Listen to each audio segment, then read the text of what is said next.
Ce sol, c'est un sol olympique qui a servi aux JO de Paris 2024 et c'est pas tous les gymnases qui l'ont, je vous explique. Je suis au gymnase Léo Lagrange à Ramonville-Saint-Agne au sud de Toulouse et c'est un des sols utilisés pour les matchs de handball lors des Jeux Olympiques de Paris 2024.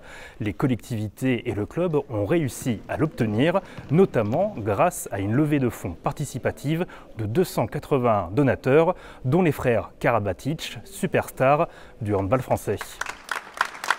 On parlait aussi d'héritage des Jeux. Ben voilà, voilà un exemple très parlant. Un sol qui a servi à plein d'athlètes de haut niveau pendant les Jeux de Paris. Et aujourd'hui, ben c'est des petits jeunes, des passionnés de hand, mais aussi d'autres sports, de basket aujourd'hui on le voit, qui vont bénéficier de ce sol, qui vont pouvoir vivre de leur passion, essayer d'accomplir leurs rêves, prendre du plaisir. On a été à la place des jeunes sportifs et sportives et on aurait rêvé d'avoir le sol de nos idoles, de se dire que ceux qu'on regarde à la télé ont joué, ont gagné sur ces sols-là et je pense qu'il y a une énergie, il y a quelque chose qui se transmet et je suis persuadé que cette action va en appeler d'autres aussi, créer des dynamiques et faire contribuer au rayonnement du sport en région toulousaine. Donc on en est très fiers avec Lucas. C'est un projet qui a du sens parce que la matière en elle-même est faite de 80% de recyclage, de matière recyclée.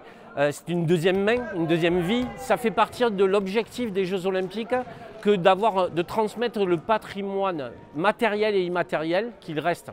Et en Occitanie, ce n'est pas la seule commune à avoir réussi à obtenir des infrastructures des JO. La ville de Castres, dans le Tarn, a pu obtenir un des sols utilisés lors des compétitions de volley-ball. Bienvenue à Castres, au gymnase du Travette, où vous pouvez trouver le sol de Paris 2024, où la France a été championne olympique de volley-ball. Quand j'achète ce sol avec Gerflor, je ne connais pas la couleur, je ne connais rien du tout sur ce sol. Je sais juste que ça va être le sol de Paris 2024. Et là, je crois qu'on est en juillet 2023 ou mars 2023. Et après, quand on a regardé les Jeux Olympiques, c'est là qu'on découvre le sol pour la première fois. J'ai essayé de racheter les tables de ping-pong, j'en ai pas trouvé. Ring de boxe, j'en ai pas trouvé. C'est quasiment les seules choses qu'on a pu acheter. D'ailleurs, il y a très peu de patrimoine des Jeux Olympiques qui arrive en province. Et il était utile de rénover ce sol pour pouvoir adapter aux pratiques sportives actuelles, parce qu'il permet de réduire les traumatismes articulaires ou tout ce qu'on peut trouver comme blessures chez les sportifs, et donc forcément de pratiquer les sports dans de bonnes conditions. Et qui plus est, c'est un sol aussi qui est homologué par la Fédération française handisport et Fédération internationale handisport, donc il y a les homologations aussi pour recevoir les sports en fauteuil. À Tournefeuille, près de Toulouse, c'est aussi un sol de terrain de handball qui a été récupéré. C'est un équipement qui est utilisé à la fois par les collégiens du collège Léonard de Vinci, mais aussi pour les besoins d'associations sportives de Tournefeuille, et en particulier le basket et puis aussi le handball. Le prix réel, c'était 120 000 €. Donc nous avons cette opportunité de réutiliser, d'acheter à un tarif préférentiel, bien évidemment, ce sol. Ce qui nous a permis d'économiser d'ailleurs dans les 25 000 €.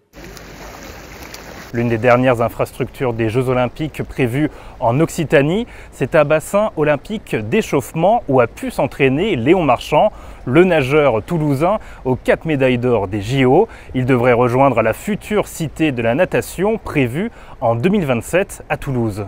Le projet de cité de la natation, il est prévu effectivement l'installation d'un bassin dont 25 mètres, c'est un bassin de 50 mètres, il y a 25 mètres qui seront de l'héritage des Jeux Olympiques. Et effectivement, je confirme aussi aujourd'hui, même si ça ne relève pas de l'État, puisque cette partie de bassin appartient à la société Myrtapoul, que Myrtapoul a accepté de ramener ces 25 mètres ici à Toulouse, qui seront complétés par 25 mètres neufs pour faire le bassin de 50 mètres.